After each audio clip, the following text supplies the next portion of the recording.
వాడిలోన కులమతాలు లేవు, వాడు వీడను తేడా లేవు.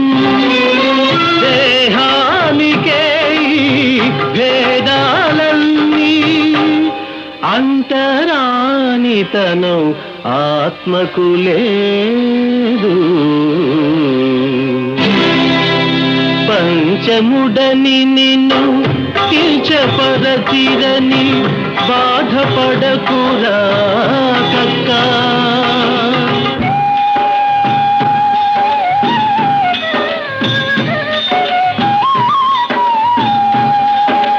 జగతిని వెలికే సూర్యచంద్రులు మీ గూడాన వెలగనంటారా? భవనాల మండే అగ్నిదేవుడు మీ గుడిసెలో మండనంటాడా? చల్లగా వీచే వాయుదేవుడు